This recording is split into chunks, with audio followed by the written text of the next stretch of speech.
और रूस ने यूक्रेन के सार्नी शहर पर मिसाइल से हमला किया है। यूक्रेन ने रूस पर रिहायशी इलाकों पर हमले कर आम लोगों को टारगेट करने का आरोप लगाया। रूस ने बेलारूस को न्यूक्लियर हथियार ले जाने वाली मिसाइल देने का भी ऐलान किया है और लिथुआनिया के कैलिनिनग्राद की नाकेबंदी करने के कदम को बेलारूस ने युद्ध का ऐलान करार दिया। और यूक्रेनी राष्ट्रपति जेलेंस्की ने एक बार फिर से अमेरिका और पश्चिमी देशों के एयर डिफेंस सिस्टम के साथ हथियारों की मदद उनसे मांगी है। रूस यूक्रेन जंग से जुड़ी खबरों के लिए आप देखिए रूस वर्सेस यूक्रेन टॉप 9।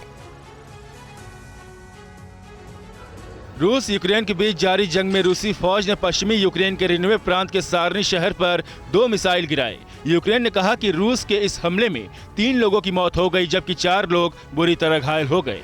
रूस के मिसाइल हमले में एक कार सर्विस स्टेशन बुरी तरह बर्बाद हो गया। इस बीच रूस के यूक्रेनी ठिकानों पर मिसाइल हमले का एक वीडियो सामने आया है। रूस ने दावा किया कि उसकी फौज पूर्वी यूक्रेन के डोनबास में पोलैंड के 80 लड़ाकों को मार गिराया है। बेलारूस के रास्ते भी रूस यूक्रेन की घेराबंदी कर उस पर दबाव बनाने में जुटा है। रूसी राष्ट्रपति पुतिन ने कहा कि वो अगले कुछ महीनों में परमाणु हथियार ले जाने में सक्षम मिसाइलें बेलारूस को देंगे।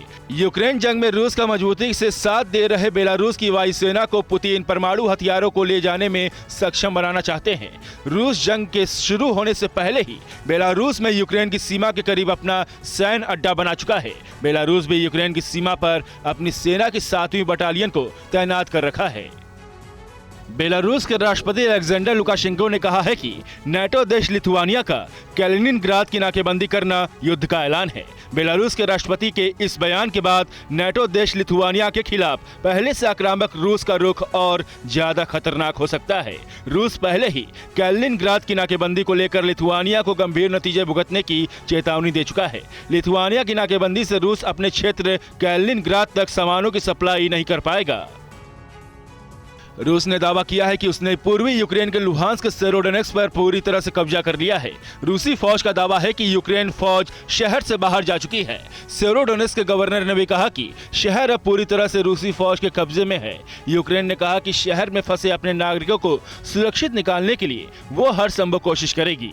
2 दिन पहले ही रूस ने दावा किया था कि जंग के दौरान यूक्रेन के करीब 2000 सैनिकों ने सरेंडर किया है। पूर्वी यूक्रेन के डोनबास के स्लोवियांस्क में यूक्रेनी सेना ने रूस के हमले को नाकाम करने का दावा किया है। यूक्रेनी सेना के एक जनरल ने दावा किया है कि उनकी सेना ने स्लोवियांस्क के साथ कई दूसरे इलाकों में भी रूसी हमले को नाकाम कर दिया है। यूक्रेन ने हवाई हमले कर रूसी फौज के काफिले को निशाना बनाया, जिसमें कई बख्तरबंद गाड़ियों को तबाह कर दिया। इस हमले में रूसी फौज को भारी नुकसान की खबर है। यूक्रेन से जंग के बीच रूस ने अपनी सैन्य ताकत और मजबूत करने के लिए महाविनाशक इंटरकॉन्टिनेंटल बैलिस्टिक मिसाइल सरमत का निर्माण शुरू कर दिया है। रूसी स्पेस एजेंसी रोस्कोस्मोस के प्रमुख दिमित्री रोगोजिन ने इस बात का ऐलान किया है कि इससे पहले पुतिन ने कहा था कि इस साल के अंत तक सरमत मिसाइल को युद्ध के मोर्चे पर तैनात कर दिया जाएगा। सरमत मिसाइल अमेरिका और ब्रिटेन तक लक्ष्य को निशाना बना सकती है। ये एक बार में 10 से ज्यादा न्यूक्लियर वॉरहेड ले जाने में सक्षम है। यूक्रेन रूस के बीच जारी जंग अब 5वें महीने में पहुंच चुकी है। इतने लंबे समय से चल रहे युद्ध में अब यूक्रेन के पास हथियारों की कमी होने लगी है। यूक्रेन के राष्ट्रपति जेलेंस्की ने कहा कि रूस हमले का मुकाबला करने के लिए उनकी फौज को और आधुनिक एयर डिफेंस सिस्टम के साथ दूसरे हथियारों की जरूरत है। उन्होंने कहा कि रूसी हमले को रोकने के लिए उस पर लगाए प्रतिबंध पर्याप्त नहीं है। जेलेंस्की ने कहा कि लड़ाई अब मुश्किल दौर में है, लेकिन हमें भरोसा है कि जीत हमारी ही होगी।